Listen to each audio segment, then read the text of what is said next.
Llega un mundial histórico, pero al límite. ¿Podrán los grandes favoritos con la brutal sobrecarga física de sus estrellas? Las revelaciones están listas para dar el golpe, mientras los mejores artilleros se disputan la bota de oro. ¿Quién conquistará el planeta en 2026? Datos insólitos y lo que viene para el Mundial de Fútbol. Arrancamos con Deporteo. La mejor forma de analizar y debatir el deporte es conversándolo entre panas. Un podcast producido por la Escuela de Comunicación Social para los amantes del debate deportivo. Esto es Deporteo. Bienvenidos a una nueva edición de Deporteo, segunda temporada, y abrimos con un episodio que tiene en boca de todos a nivel global, que es el Mundial de Fútbol. En esta oportunidad me acompaña el profe Carlos Dixon Pérez, que es egresado de la Universidad Central de Venezuela y además ha tenido una amplia trayectoria a nivel regional, como TV Guayana, el periodismo deportivo, Meridiano Televisión, el Diario 2001. ¿Qué tal, profe? ¿Cómo está? Bueno, me hubiera encantado de compartir con ustedes en este retorno a Guayana para hacer algunas cosas que habitualmente hago cada año y que, bueno, me inviten a este programa con temas tan candentes y tan actualizados. Me encanta, realmente, ¿no? Y también tenemos otro Carlos. Estoy rodeado de Carlos. Carlitos Magallanes, quien es egresado también de acá de la Escuela de Comunicación Social.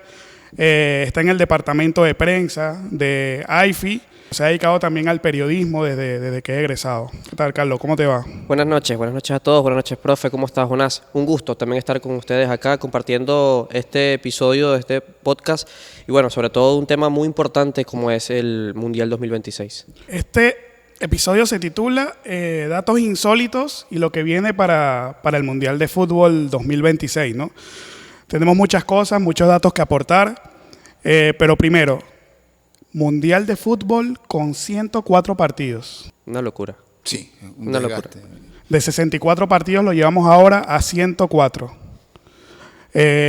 Tomando en cuenta también que el desgaste de los jugadores viene también con la expansión de la Champions League, con muchos partidos, también tenemos otros torneos. A eso se le suma también lo de la Copa América reciente que hubo acá para los equipos sudamericanos.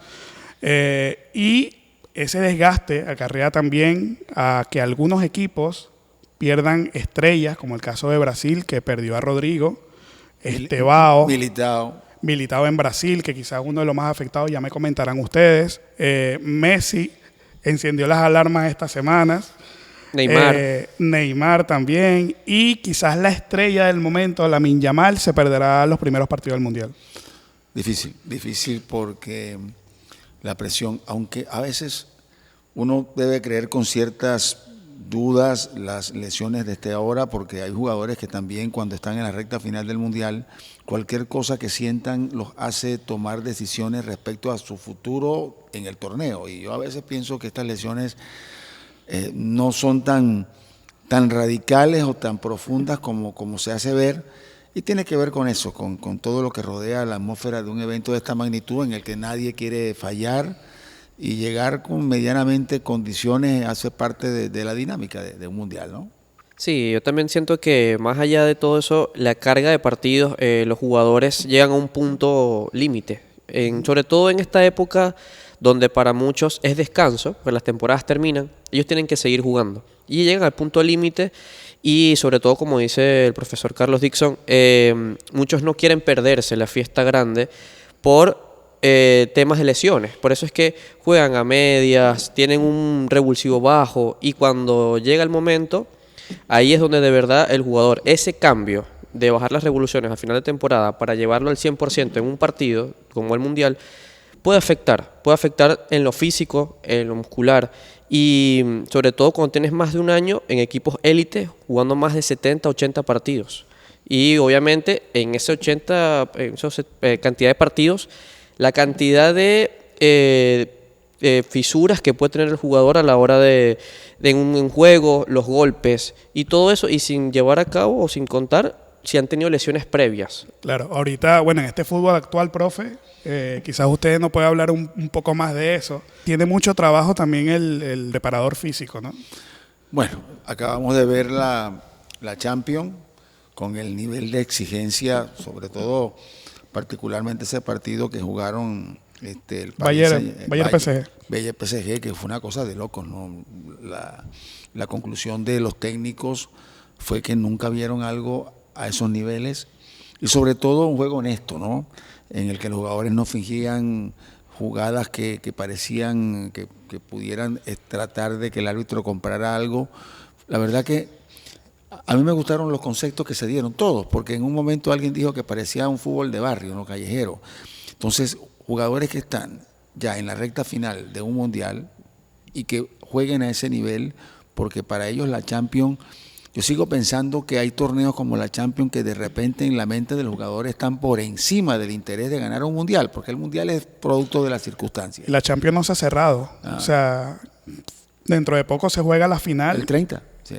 Y no se sabe tampoco lo que pueda ocurrir allí, porque se espera que también sea un enfrentamiento de alto impacto. De alto impacto, no sé si tanto como el del Bayern PSG, pero yo también pienso que pasa algo, ¿no? Los jugadores, por ejemplo, miren el caso de Fermín López, que también se pierde el Mundial, se lesionó y el Barcelona ya estaba campeón ya de España y tuvo una lesión Fermín López. Cuando hablamos de exigencias físicas, sí, el trabajo hoy en día de recuperación de esos jugadores que terminan averiados por la exigencia, eso tiene que ver mucho con sus intenciones, primero, del mayor evento futbolístico del mundo a nivel de clubes, que es la Champions, pero yo creo que ya llega un momento y habría que ver las consecuencias de lo que va a pasar en el Paris Saint-Germain, el Arsenal, en un partido a tan pocos días del Mundial, y en el que vamos a ver cuál va a ser el grado de administración de esos jugadores. Yo sigo pensando que van a salir a darla toda,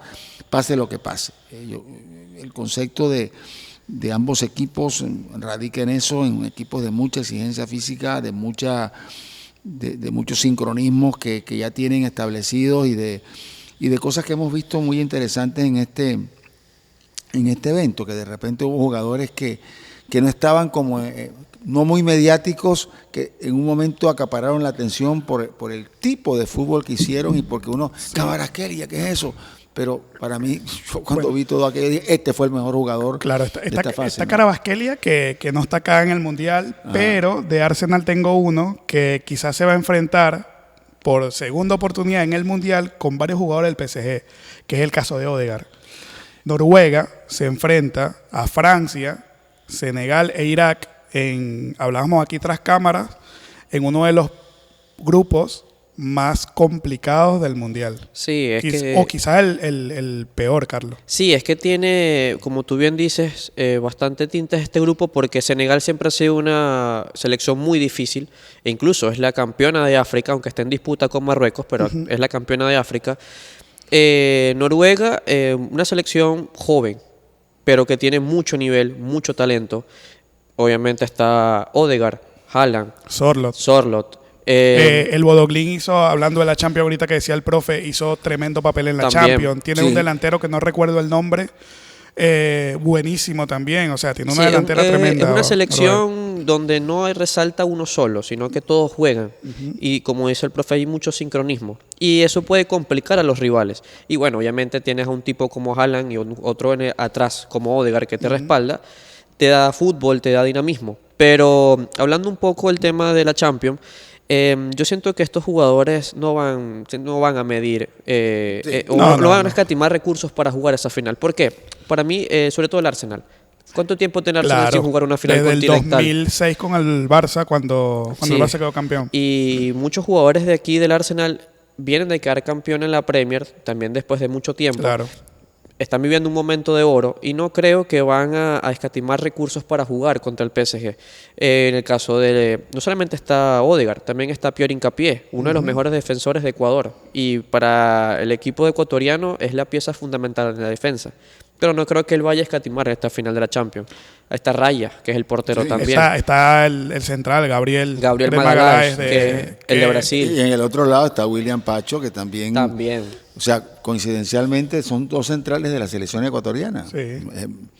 Yo veo esto, yo pienso igual que Magallanes, que esos no van a salir a ahorrar nada en esos partidos. Y sobre todo que esta Champions nos ha permitido constatar la capacidad, la calidad de jugadores de dos naciones en particular, Portugal y Francia, ¿no?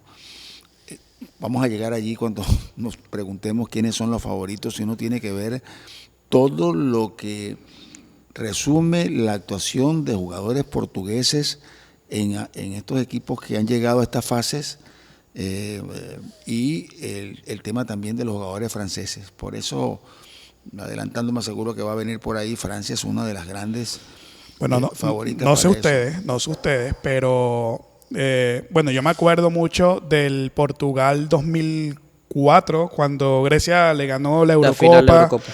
Tenía Un equipazo Portugal allí. Quizás de los que recuerde, uno de los mejores equipos de Portugal los últimos años ha sido ese del 2004. No me voy a ir a los tiempos de Futre ni a los tiempos de Eusebio, pero uno de los mejores equipos ha sido ese.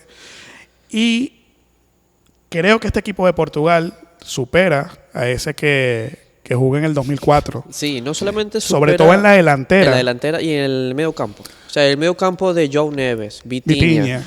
Aparte que son jugadores que conviven.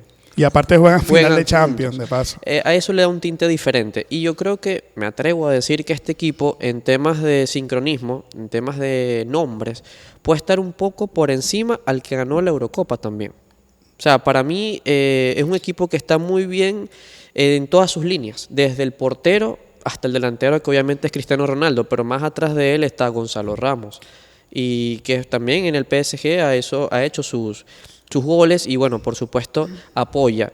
Y en tema de nombres, para mí esta Portugal tiene, obviamente, ¿qué es lo que puede ser un factor que puede jugarle en contra? Que son jóvenes y que quizás no tienen la misma experiencia que otros rivales en el Mundial, pero siento que las ganas y el empuje puede llevarlos a hacer grandes cosas. Claro, la diferencia de aquel Portugal del 2004 es que tenía al campeón de la Champions, Porto, su club salió campeón de la como Champions Mourinho. y se le dio a Maniche, Costiña, muchos jugadores que hicieron base también luego de ese Portugal. ¿Y Argentina cómo lo ven? Argentina, yo creo que de los países de nuestra parcela acá suramericana, Argentina es el que tiene más posibilidades. Argentina ha aprendido a jugar Por sin encima Messi. de Brasil, profe. Sí. Yo creo que Brasil, si uno hoy ve Brasil y Argentina, y sobre todo porque esta Argentina ha aprendido a jugar sin Messi, primero, yo he visto a Argentina haciendo tremendos partidos sin Messi también, porque el jugador argentino, me gusta su actitud, son los campeones del mundo. Julián Álvarez está mejor, Sí. considero yo, que en años anteriores. Creo que está en mucho su mejor. prime. Sí, sí. Julián Álvarez, Bueno, viene quizá bajo el nivel Lautaro McAllister. acaba de ser otra vez el goleador de la Liga del Calcio. Yo creo que Argentina tiene jugadores que se adaptan a un modelo de juego que le permite, ¿verdad?, tener a Messi como conductor, pero cuando Messi no está, más allá de la chispa que tiene Messi, de toda su genialidad, ellos han aprendido a estar con Messi ausente, ¿no? Y yo por ahí creo que, y por el mismo temperamento del jugador argentino, yo creo que Argentina, para mí, en la América, es el que está mejor de todos. Sí, comparto la misma opinión del profe. Por encima de lo que quizás pueda dar Brasil, por encima de otros rivales, siento que sí, que Argentina, como bien dice, un punto importante, ha aprendido a jugar sin Messi. Sí. Y ha aprendido a que no todo gira en torno al 10. Y eso obviamente es un factor muy bueno para Scaloni en el Mundial y pensando post-Mundial también. Porque más allá de que Argentina tiene que salir a defender el título, también tiene que pensar en lo que le viene. E incluso Scaloni convocó a sus 26 y se llevó a 8 o 10 jugadores más del torneo local pensando en el 2030. Van a viajar con el equipo, van a hacer una especie de sparring, como se le dice ahora. Practican, están, pero no van a jugar los partidos. Ni están en la convocatoria, lógicamente. Entonces, obviamente, ahí se ve lo que piensa el cuerpo técnico. Y bueno, obviamente la idea no solamente de Scaloni y su equipo, porque quizás pueden estar, como no, para el 2030, pero lo que apunta la AFA sin Messi. Y este Mundial puede ser también de ello, porque Messi puede jugarte todos los partidos. Puede ser que sí, puede ser que no. Pero el equipo siempre tiene la idea y está convencido de que puede jugar sin él. Bueno, y es el último mundial de Messi, un mundial especial de Messi, de Cristiano. Pudiéramos Neymar. hablar de Modric, de Neymar, que ahorita fue convocado por Brasil, de Casemiro. También.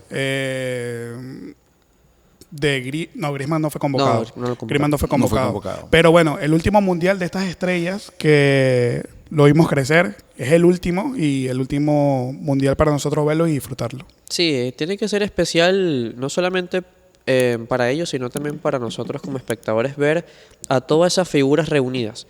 O sea, porque sí, lo que es ver a Messi en su último mundial, a Cristiano también, el mismo caso de Modric, muy importantísimo, Casemiro, Neymar. Muchos hablan que Casemiro puede dar un poquito más, pero hay que ver cómo dan los 4 años de aquí al próximo mundial. Pero sí, es una mezcla bonita porque van a estar las leyendas de la actualidad y también vienen las leyendas del futuro. Sí, a uno que, bueno, un último mundial a uno que quizás le gusta el profe, James Rodríguez, de Colombia. También. James, yo he estado en Colombia en una época difícil porque James, yo creo que el fútbol también tiene que agradecer a James, el fútbol colombiano. James, más allá de su inestabilidad, de durar no más de una temporada en los equipos a los que va, James, el técnico se siente respaldado por James. James con la selección colombiana es uno. James asume el liderazgo, claro. James viene con una falta de continuidad que lo ha afectado muchísimo, pero yo siento que, como en el caso de Neymar, ¿por qué va Neymar a la selección? Neymar va porque el fútbol brasileño tiene que estar agradecido de Neymar. Y el impacto que generó, yo creo que fue más positivo que negativo, de la gente que no quería que Neymar, que tiene ahorita, ¿qué? 34, 38. 34. 34 años. Y entonces yo creo que el impacto de la presencia de Neymar fue más positivo que negativo en la selección que convoca el técnico Carlos Ancelotti. Yo pienso que más allá de lo mediático, Neymar, Brasil nunca había ganado, por ejemplo, un título olímpico en el fútbol y gracias a Neymar llegó. Claro, la gran decepción fue el Mundial de Brasil. Entonces, profe, usted dice que fue acertada la decisión Sí, yo creo que sí. de Carlito. Yo creo que sí, un poco... Del tocayo, Carlito Ancelotti. Sí, no, yo creo que sí, porque Neymar, como te digo, el fútbol brasileño, cuando habían desaparecido los genios, los artistas con la pelota, apareció Neymar. Y yo sé que ha estado golpeado. Neymar es un tipo y aparte, el carisma de él en medio de esa nueva generación de futbolistas va a ser muy importante a la hora de que Neymar con una sola pierna, yo creo que va a hacer muchas cosas. Titular, Neymar en Brasil. Creo que lo van a utilizar en circunstancias de partido. No creo que Neymar vaya a estar los 90 minutos, pero cada vez que Neymar entre y el mundial es un mundial mediático, pues si están los 3 mejores jugadores que hemos disfrutado en los últimos 20 años, ¿verdad? El mundial va a tener otra. Y Colombia con James, igualito, ¿no? James es un jugador de la selección. Claro, en un momento se comenzó a hablar en Colombia de la posibilidad de convocar a Falcao. Falcao no está hace rato. Y entonces uno decía, pero James todavía, James con Es todo. que James Colombia con James es otra Colombia. Sí, es otra Colombia. Se transforma. Claro. Sí. Bueno, además de Colombia contar con James, Colombia cuenta con el partido con más entradas vendidas en el Mundial. Y créanme que hay partidos muy buenos. Por ejemplo, y ya me van a decir ustedes cuál es el mejor, pero les comento uno. El partido con más entradas vendidas ha sido el de Colombia-Portugal. En México, ¿no? Hay partidos buenísimos El partido como... de Colombia-Portugal va en México. No, va a estar en Estados Unidos, en Al Rock Café, el estadio de Al Rock Café. Okay. Inglaterra-Croacia, buen partido. También. Ya nombré el de Colombia-Portugal. Francia-Noruega, un buen partido. Se enfrenta otra vez Odegaard con Dembélé y PSG y compañía. España-Uruguay, buen partido. Países Bajos-Suecia. Alemania-Ecuador. Estados Unidos, Paraguay, quizás el más llamativo del grupo D del anfitrión. Y equilibrado incluso. Brasil, Marruecos, quizás, bueno, Marruecos viene haciendo un gran papel. Sí. Ahorita en el último mundial quedó de cuarto lugar, que llegó a la semifinal. Y eliminó a Portugal incluso. Y eliminó a Portugal. Y bueno, el resto del grupo, grupo A, grupo B, no tiene quizás partidos tan llamativos, salvo el grupo A, que quizás tiene, pienso yo, el grupo más reñido con México, Sudáfrica, Corea y República Checa. Sí, es un grupo donde decir quién va a pasar es bastante complejo. El grupo A. Claro, por nombres, en teoría en selección, Corea puede estar por encima. O sea, pues Heung-min Son, también el del PSG, se me escapa el nombre ahorita, pero en temas de partido... Lee. En temas de partido todos pueden estar reñidos. Por ejemplo, ese México-Sudáfrica, no sé, echamos un poco para atrás, ese del 2010, en Sudáfrica, el partido inaugural. Sí, ese fue el partido inaugural. Pero estuvo bueno ese partido. muy bueno. Estuvo bueno. Por lo menos ese mismo Corea-México va a ser un muy buen partido. Y por eso es que creo que es el grupo más parejo. Y incluso República Checa, que tiene bastante tiempo sin jugar un mundial, volvió.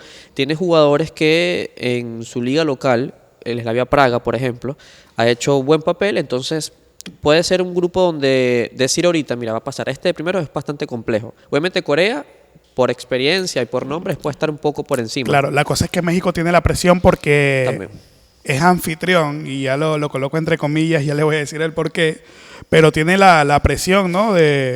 Primero la presión el técnico, Javier Aguirre. porque Javier Aguirre ha sido muy señalado. De hecho, no es considerada la segunda grande actualmente de la CONCACAF, porque ya Canadá sí, ocupó espacio.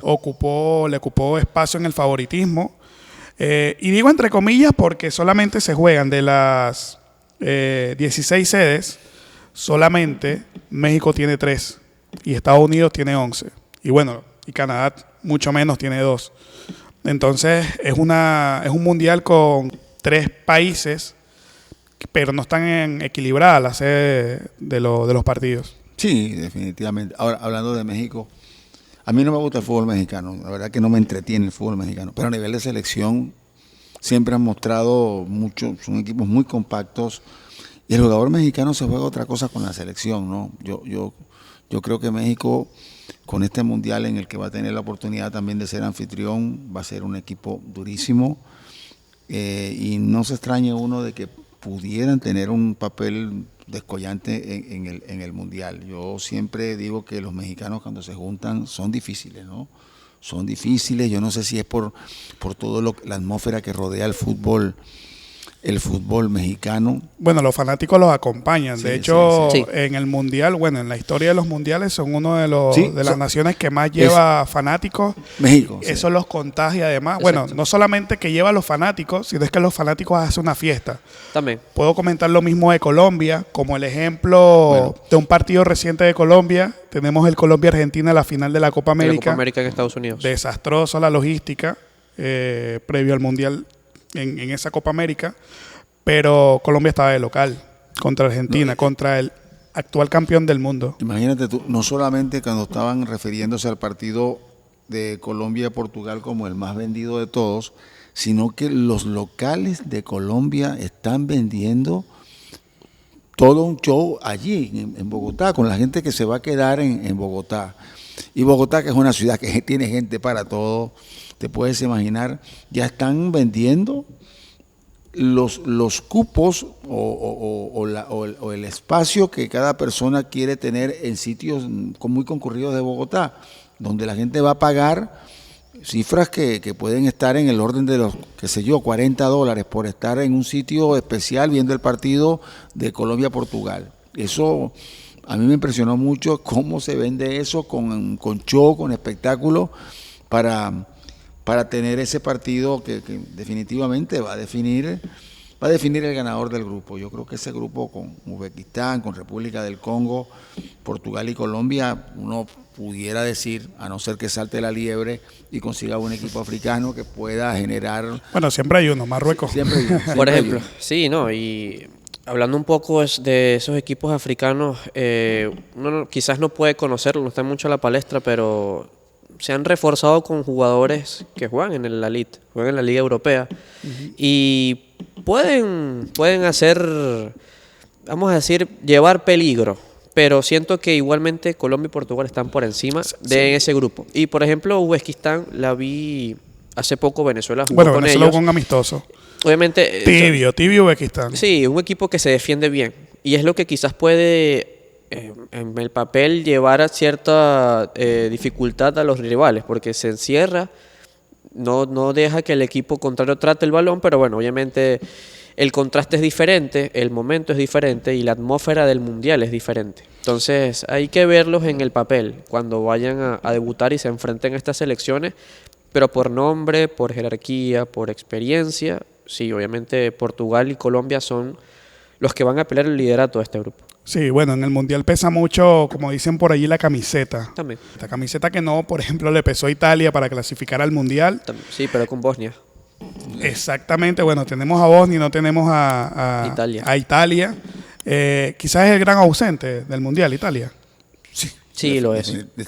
Uno se siente raro decir que Italia no está en el Mundial por todo lo que Italia representa en la historia del fútbol y porque parece mentira, más allá de que uno le pueda despertar simpatía a un equipo que hace oposición a un grande de todos los tiempos, yo creo que aquí nosotros todos queríamos que Italia entrara al Mundial, pero escuché tantas historias después de esa eliminación que tiene que ver con una crisis del fútbol italiano que se ha visto envuelto en escándalos y todo aquello, y cómo ha afectado eso la vida del fútbol italiano. Y eso duele porque uno sabe cómo se vive el fútbol en Italia y uno mismo, ¿no? Hubo un momento en que nosotros aquí en Venezuela, que si la Juve, que si el Milan, aquellos equipos de fábula. Bueno, profe, pero estábamos hablando ahorita de la Champions y en la Champions pasada el Inter llegó a la final. Llegó a la final. O sea, no es que los equipos italianos estén mal, porque tienen buenísimos jugadores.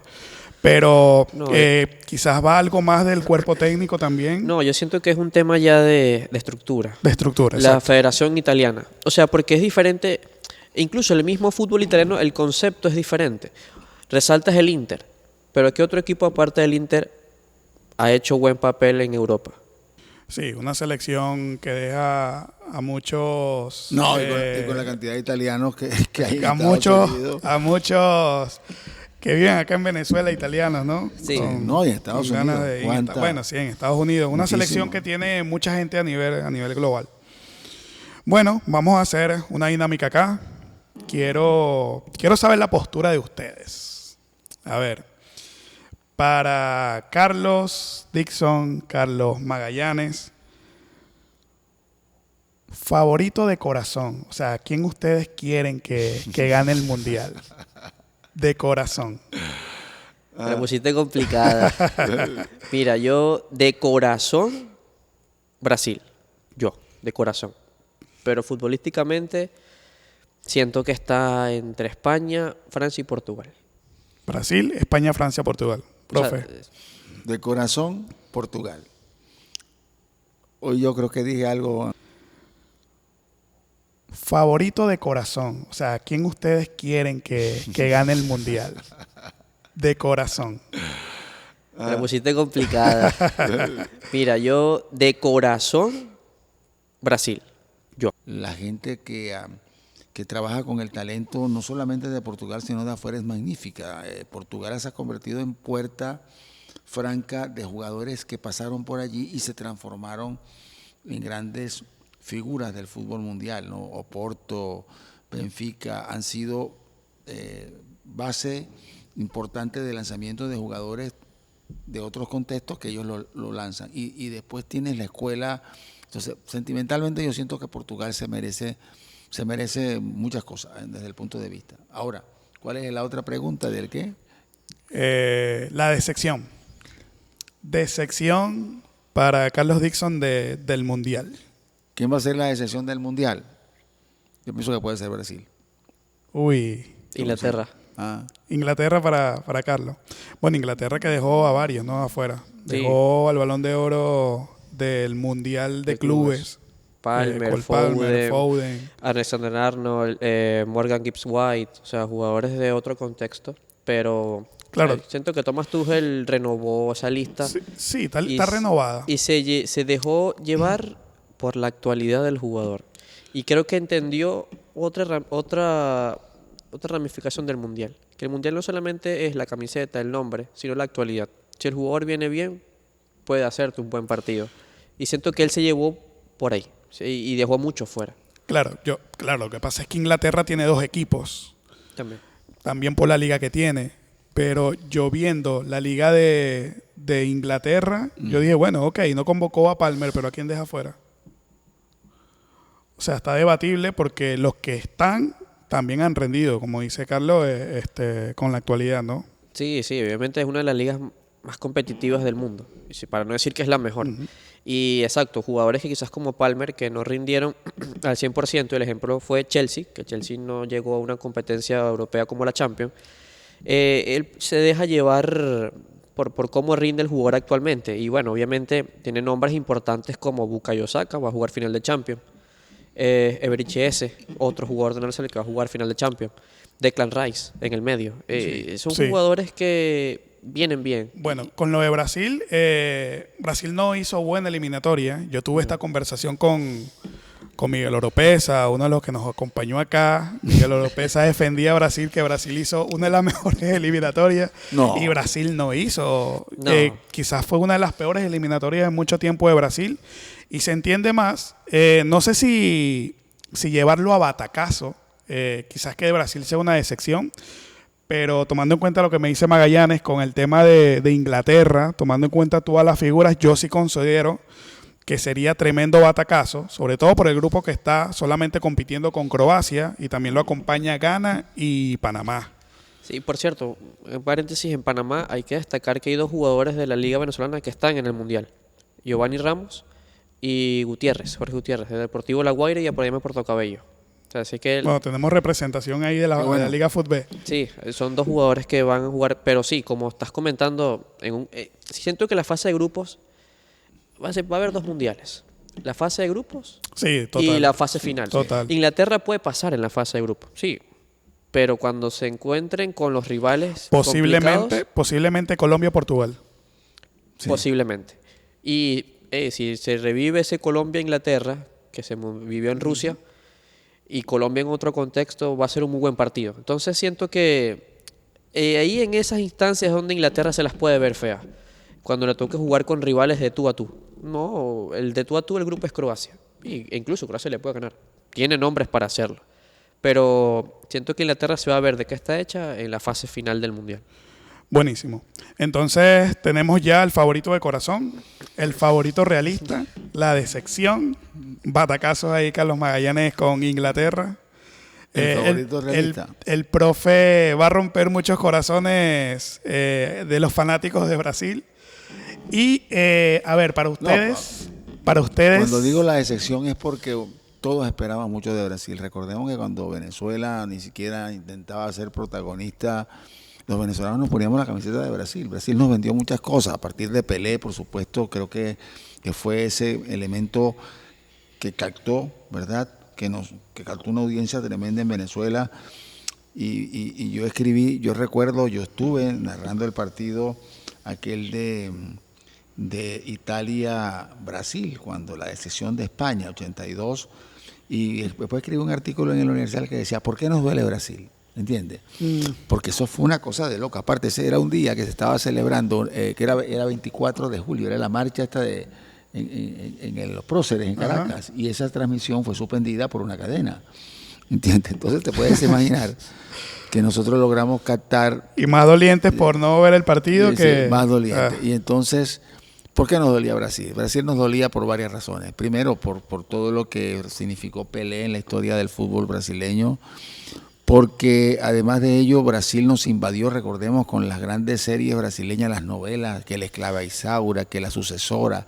Yo que soy malísimo para ver... Chica da Silva, profe. Chica da Silva, Roque Santeiro, ¿entiendes? Entonces yo me volví un fanático de eso. Y eso también, y por supuesto todo lo que se vende de Brasil, que el carnaval, que las garotas, que Corcovado. Entonces, por eso nos dolió muchísimo esa eliminación de Brasil, aparte que yo creo que después del Brasil de México 70, este fue el equipo que tuvo la mayor supervivencia en el tiempo, jugadores que llegaron a estar por encima de los 40 años actuando, Junior, Zico a pesar de las lesiones, Toniño Cerezo, Falcao. O sea, que marcaron una época, y lo más terrible para ese grupo fue ese momento en que se encuentran con un Pablo Rossi inspirado y acabó con todo, ¿entiendes? Por despistados, ¿no? A partir de esa decepción aparecieron jugadores como Dunga, ¿entiendes? Se dieron cuenta que no todo era, y comenzaron a prepararse el tema sobre todo de la seguridad en el arco, ¿no? Brasil siempre careció de porteros que le dieran solidez. Bueno, mi favorito de corazón, al igual que Carlos es Brasil, ojalá que no sea el batacazo de la decepción, pero bueno, veremos. Mi favorito realista, por actualidad, por campeonatos logrados, por jugadores, y porque tiene quizás para mí al mejor jugador del mundo actualmente, Lamine Yamal, es España. Pero bueno, seguimos. Goleador. ¿Quién ustedes creen que sea el goleador del Mundial 2026? Yo creo que Mbappé va a ser protagonista de este Mundial. Mbappé está más maduro. Mbappé viene de jugar 2 finales. Mbappé acaba de quedar goleador, ¿no?, del campeonato Español. Sí. Yo creo que él está en su momento, más allá de todo lo que se corre alrededor de él, de que ha influido en el malestar. Lo que pasa es que, bueno, son historias. El fútbol se alimenta hoy en día de mucha trastienda que a veces no tiene que ver con la realidad. Nadie puede dudar de la capacidad que tiene Mbappé. Yo creo que junto con estos monstruos que están ahorita, que sea Olise, que Doué, lástima que se lesionó este último hace poquito, ¿no? Con Tique, ¿cómo se llama? El de Liverpool. Equitique. Liverpool. Lástima, pero te digo una cosa, yo creo que Mbappé va a estar otra vez siendo protagonista. Carlito, goleador. Me voy también por Mbappé y voy a poner una carta arriesgada. Erling Haaland. Bien. Haaland. Y sobre todo porque tiene atrás a Martin Odegaard. Bueno, hay algo curioso, yo lo veo también en los análisis del grupo. Claro, Mbappé no la tiene tan fácil porque se enfrenta a Senegal y se enfrenta precisamente al equipo de Haaland, se enfrenta a Noruega. O sea, quizás hacerle goles no la tiene tan fácil, pero ya sabemos cómo Mbappé tiene de frente al arco, ¿no? Pero viendo el grupo Argentina, con Argelia, Australia, Jordania, sí, yo pienso mucho en Julián Álvarez. Se puede destapar en esos partidos. Sí, y bueno, Brasil lo que pasa es que no tiene quizás un 9 referencial que pudiéramos hablar, pero el grupo de Brasil está Haití, está Escocia, está Marruecos, algo pudiera salir de allí, sobre todo con estos equipos que están debutando en el Mundial. También tenemos a Alemania, que enfrenta a Hemos hablado Curazao. de Alemania, sí, de Alemania en plantilla también tiene con qué. Hay que ver cómo tiene la idea Jürgen Nagelsmann, pero siento que puede también dar cierta sorpresa el equipo alemán. Y también voy a poner entre los goleadores Haaland, Mbappé y Cristiano Ronaldo. Siento que va a vivir su mundial. Sí, o sea, más allá del sentimentalismo, siento que va a vivir su mundial. Bueno, Portugal se enfrenta a Uzbekistán y a República del Congo. Sí, siento que él se va a vivir ese mundial como el último y va a ser protagonista. Y llega bien. Merece Cristiano Ronaldo su mundial. Sí, ya no. Y que no creo que le vayan a regalar nada, como me dijo alguien por ahí. Le van a regalar el mundial igualito que a Messi, ¿no? Pero yo te digo, Cristiano, definitivamente. Yo en estos días yo decía, van a estar los 3 más grandes protagonistas del fútbol de nuestro tiempo. Y yo digo, bueno, Messi es un genio con su lámpara maravillosa. Decía, Cristiano Ronaldo es un atleta, un tipo que a base de su trabajo físico, de su dedicación, de todas las cosas que ha tenido. Y Neymar también, Neymar le dio lucidez a ese fútbol brasileño que en un momento le costaba muchísimo encontrar jugadores de una gama técnica tan elevada, con mucha floritura. Yo vi a Neymar a los 14 años y hacía las cosas que está haciendo ahorita. O sea, es que no es que se lo inventó. Más allá de lo teatrero que es, yo creo que Neymar significa también un hito en la historia del fútbol brasileño y eso hay que respetarlo, ¿no? Yo creo que finalmente Ancelotti cedió. Yo no sé si tuvo presiones, porque de repente Neymar no es el Neymar de hace 10, 15 años, el Neymar del Barcelona, que fue un espectáculo, y merece estar ahí. Vuelvo atrás, merece estar en el Mundial. Sí, yo siento que Bien. Ancelotti también pensó, más allá de la presión, que volteó y ves en la banca a alguien que te distrae un partido y no lo consigues. Claro. No lo vas a conseguir. Bueno, no pasó lo mismo, o quizás aprendió Ancelotti de lo que le sucedió a Bolivia, que no llevó A Marcelo Moreno. a Marcelo Moreno Martins. Marcelo, sí. Claro, también por la actualidad del mismo jugador, no es lo mismo Marcelo Moreno Martín que Neymar, comparando, ¿no? Pero mira lo que sucedió con Bolivia, ¿no? No clasificando, quizás faltándole un referente a escasos 2 partidos, pero alguien que hablaba con los jugadores en el vestuario, eso también es importante. Es muy importante y sobre todo que, bueno, Bolivia se dio con Irak. O sea, una Sí. selección que no es debutante, pero también Sí, en que el no- tema del papel, Bolivia tiene más nombres que Irak. Pero sí, faltó eso, faltó referencia. Bueno, y Hablando de Irak, ya para ir terminando, nos faltan 2 ítems, pero uno importante. ¿Cuál será la selección para ustedes la revelación del Mundial? Yo creo que pudiera ser, por ejemplo, una selección, Japón, por ejemplo, pudiera ser una selección de sorpresas del Mundial, ¿no? Sobre todo por la Japón disciplina. siempre hace cositas Sí. en la Japón- fase de grupos, ¿no? Japón algo hace. Y algún equipo africano, no sé por qué tengo la idea de que puede haber un equipo africano que también logre, sobre todo porque el jugador africano está europeizado. Es un jugador que, ¿en qué liga juegan estos tipos? Claro. Yo añoro y ojalá que un día pueda, yo me imagino una Copa de África con todas las cosas que se viven, con Mané, bueno, desde la época de Didier Drogba también, ese tipo de jugador africano que es más que un jugador, que representa para sus pueblos muchas cosas, y cuando uno escucha la historia de los jugadores africanos que han trascendido, uno dice, caramba, ¿no? Cómo el fútbol ha logrado a través de una cosa tan tonta, tan sencilla como una pelotica, hacer que estos tipos que han llegado como hasta presidentes han tenido, ¿entiendes? La trascendencia que han tenido estos jugadores, ¿cómo se llama? El que fue presidente de Liberia. Yo wea. George Weah. Weah. Entonces, el fútbol para el africano es otra cosa, no es el fútbol por el fútbol, Sí, es el sí. fútbol Sí, con una connotación increíble. es diferente. Es Y diferente. el Claro, es que contexto, lo como sienten. viene. Es una salida también para el Para propio ellos. africano, Exactamente. de levantar quizás su Bueno, a mí me su comentaba, estatus social y económico. yo tuve la oportunidad de conocer muy de cerca a Andrés Salcedo, que fue aquel narrador, ¿te acuerdas? Que le ponía apodo a los jugadores, y un día tuvo una anécdota que yo entrevisté una vez a Alan Simonsen, que ha sido una de las grandes figuras del fútbol danés. Y entonces me da risa porque yo le llego y, usted le dicen la pulga atómica, y el tipo se quedó así como que era del colombiano, y él me contaba algo, que el jugador africano en su afán de superación, que los jugadores yugoslavos que juegan cuando existía Yugoslavia como tal, jugaban en Alemania y pasaban 20 años y les costaba muchísimo hablar alemán. Me dice, los jugadores negros del África que llegaban a Alemania, en 2 años hablaban mejor alemán que los alemanes. O sea, el deseo de superación, me decía, eso es increíble cómo esos tipos que llegan a hacer oficios menores a Alemania y que terminan jugando fútbol, a los 2 años hablan mejor alemán que los alemanes. Me decía eso Andrés Salcedo. que Sí, parece. es que siento que eso es el contexto como viene, y muchos equipos africanos también se apoyan de las nacionalidades de sus jugadores. Por ejemplo, Marruecos se apoya de los españoles.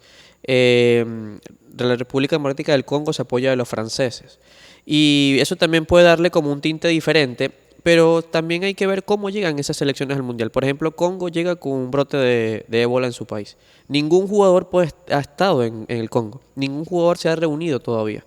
Al cuerpo técnico lo tienen en cuarentena antes de llegar a Estados Unidos. Entonces, por lo menos, eso quizás le da un tinte diferente, el tinte de Irak. Irak no puede tener el tema visado en Estados Unidos. Irán tuvo que salir de Estados Unidos y llegar a México.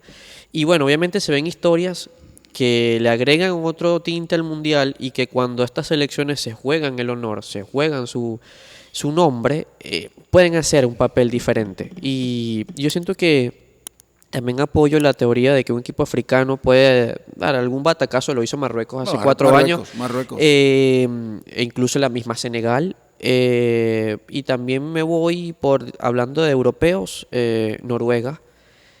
Y no sé por qué, pero yo siento que Paraguay puede hacer algo también. Esa Paraguay de Alfaro. Sí. Se le vio lo diferente a esa Paraguay ahorita en estas eliminatorias. Y siento que esa idea es la que le transmite Alfaro a sus jugadores. Y se vio con Ecuador hace 4 años. Y viene jugando muy bien Paraguay. Bueno, para mí la revelación va a ser Noruega. Bueno, mi gente, hasta aquí nos trajo el río, como dicen por ahí. Fue un partido muy emocionante, vivido aquí en Deporteo. Un partido conversacional. Un gusto tenerlos, los dos Carlos. Gracias. Gracias, muchas gracias por la invitación. Chévere. Bueno, esto fue nuestro primer episodio de la segunda temporada de Porteo. Pueden seguirnos a través de nuestras redes sociales en Comunicación Social UCAP GY para seguir viendo todo lo que tenemos acá de contenido audiovisual para ustedes. Hasta pronto. Gracias.